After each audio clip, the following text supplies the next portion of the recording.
Ne venez pas me raconter vos malheurs. J'entends ça tous les jours. Et très franchement, ça me fatiguait. Les faits sont là. En 1973, notre banque vous a accordé un prêt. Et vous ne l'avez toujours pas remboursé. D'accord, vous avez reversé la somme prêtée, mais pas les intérêts, qui à ce jour s'élèvent à 9 fois le montant initial. 9 fois. Alors il faut vous secouer. Les temps sont durs. On doit tous faire des efforts. Et inutile de me regarder comme ça. Nous sommes une banque, pas une œuvre de charité.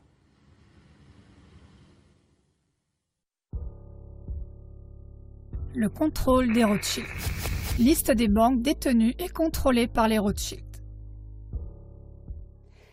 De plus en plus de gens commencent à comprendre que 99% de la population mondiale est contrôlée par une élite du pourcentage restant. Mais qui contrôle cette élite de 1%?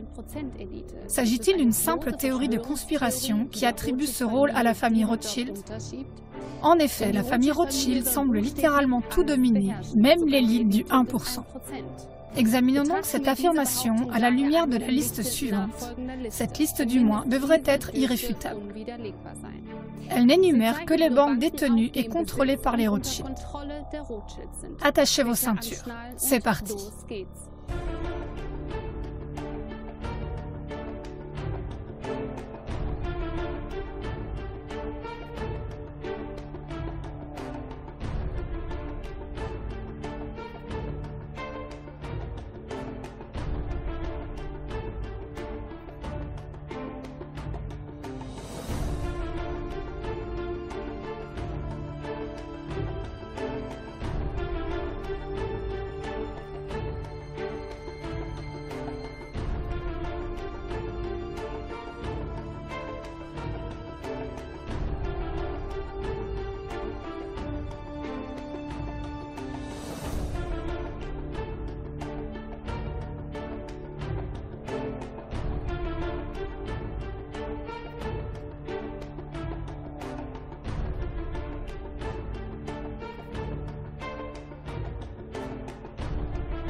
À la lumière de ces faits, on peut au moins comprendre l'affirmation selon laquelle, en coulisses, la dynastie Rothschild est sans aucun doute la famille la plus puissante de la Terre.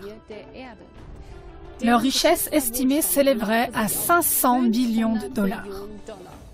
Aucun être humain ne peut rationnellement comprendre ce chiffre, car 1 billion est égal à 1 million de fois 1 million. 500 billions de dollars serait alors 500 millions de fois 1 million de dollars, donc un 5 avec 14 zéros. Bien évidemment, il est impossible de prouver de manière pertinente cette somme estimée. Avec des actifs de cette ampleur, ce patrimoine se comporte comme les bas-fonds de l'océan. Il est à la hausse et à la baisse à tout moment, dans des proportions incroyables.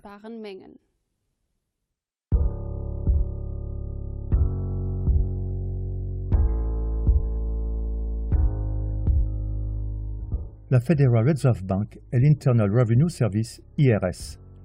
Le fait que la US Federal Reserve Bank soit dans des mains privées est pratiquement inconnu du grand public. De même, le grand public ignore que la Fed se trouve sur un terrain qui lui appartient et qu'elle est protégée par les lois américaines. Cette société privée imprime l'argent pour le gouvernement américain, qui lui verse des intérêts pour cette faveur. La Fed est à son tour contrôlée par les dynasties Rothschild, Rockefeller et Morgan. L'ensemble des États-Unis est donc endetté envers la Fed. En outre, la plupart des personnes vivant aux États-Unis n'ont aucune idée que l'Internal Revenue Service, IRS, est une autorité étrangère. Plus précisément, l'IRS est une société étrangère privée du Fonds monétaire international, FMI, et elle est l'armée privée de la Federal Reserve Bank, Fed. Son objectif principal est de garantir que les Américains payent leurs impôts et soient tous de bons petits esclaves. En 1835, le président américain Andrew Jackson a déclaré son mépris pour les banquiers internationaux. « Vous êtes une fosse pleine de serpents et de voleurs. J'ai décidé de vous exterminer. Par Dieu Tout-Puissant, je vais vous exterminer. » Si seulement les gens comprenaient l'injustice abominable de notre système monétaire et bancaire, nous aurions une révolution avant demain matin. Il s'en est suivi une tentative ratée d'attentat contre le président Jackson. Jackson avait dit à son vice-président, Martin Van Buren, « La banque, M. Van Buren, essaie de me tuer. » Ce sera le prélude d'une série d'intrigues qui marqueront la Maison-Blanche pendant encore des décennies. Les présidents américains Lincoln et John F. Kennedy ont tous deux été assassinés dans leur tentative de libérer le pays des banksters, les mégabanques du monde. Il y a deux mégabanques qui offrent des prêts à tous les pays du monde, la Banque mondiale et le FMI. La première est détenue conjointement par les plus grandes familles de banquiers du monde, les Rothschild en tête, tandis que la seconde est entièrement détenue par les Rothschild.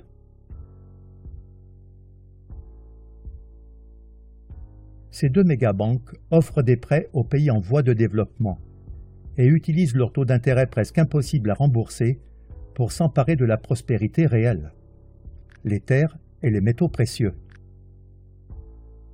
Mais ce n'est pas tout.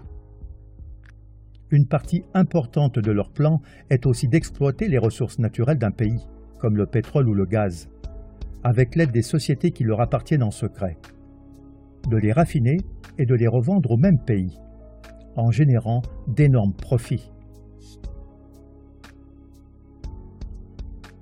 Mais pour que ces entreprises puissent fonctionner de manière optimale, elles ont besoin d'une infrastructure solide, qui manque généralement dans les pays dits en développement. Ainsi, les banksters, qui offrent même des prêts presque impossibles à rembourser, s'assurent à l'avance que la majeure partie de l'argent soit investie, vous l'avez deviné, dans des infrastructures. Ces négociations sont menées par des tueurs économiques, qui réussissent en payant à ceux qui peuvent vendre leurs terres une jolie rétribution, c'est-à-dire un pot de vin, ou sinon en les menaçant de mort. Pour plus d'informations à ce sujet, on peut lire le livre Bekenntnisse eines Ökonomie-Hitman, en français Les aveux d'un tueur économique.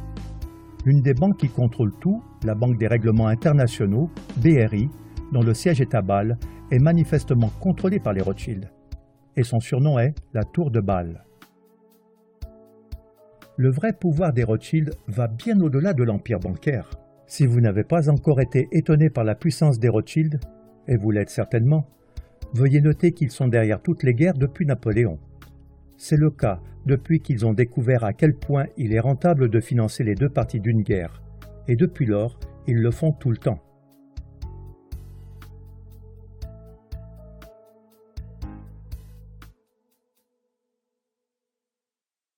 En 1849, Gutle Schnapper, épouse de Mayer Amschel Rothschild. Si mes fils ne voulaient pas de guerre, il n'y en aurait pas. Le monde est donc en guerre parce que c'est très profitable pour les Rothschild et les banksters leur alliés parasites. Et tant que nous continuerons à utiliser leur argent, le monde ne vivra jamais en paix. Il est important de noter dans ce contexte qu'il s'agit d'une société secrète sectaire. Il est choquant pour beaucoup de découvrir que les États-Unis d'Amérique sont une société dominée par des étrangers. Son nom d'origine était Virginia Company et elle appartenait à la couronne britannique. Cependant, il ne faut pas confondre la couronne britannique avec la reine, qui n'a en grande partie que des pouvoirs cérémoniels. La couronne britannique a transféré la société au Vatican, qui lui a restitué les droits d'exploitation. Les présidents américains sont devenus directeurs généraux et leur rôle est de collecter des fonds pour la couronne britannique et le Vatican, qui perçoivent leur part des bénéfices chaque année. La couronne britannique gouverne secrètement le monde à partir d'un État indépendant et souverain de 2,9 km², connu sous le nom de City of London. Cette autre couronne est constituée d'un comité de 12 banques dirigées par la Banque d'Angleterre. Devinez qui contrôle la Banque d'Angleterre? Oui, exact, les Rothschild. En 1815, Nathan Mayer Rothschild fit la déclaration suivante. Je ne me préoccupe pas de savoir quelle marionnette est placée sur le trône d'Angleterre, le royaume où le soleil ne se couche jamais. L'homme qui contrôle la masse monétaire britannique contrôle l'Empire britannique. Et je contrôle la masse monétaire britannique. Ce n'est donc pas une simple théorie de conspiration, mais la maison Rothschild se trouve en fait au sommet de la pyramide du pouvoir. Si l'on fait des recherches approfondies, on découvre qu'ils sont le cerveau du nouvel ordre mondial et qu'ils dominent complètement d'un agenda mondial. Ils sont derrière l'Union européenne et l'euro, et ils sont derrière l'idée de l'Union nord-américaine et de la monnaie améro. Ils contrôlent tous les services secrets du monde, et leur armée privée est l'OTAN.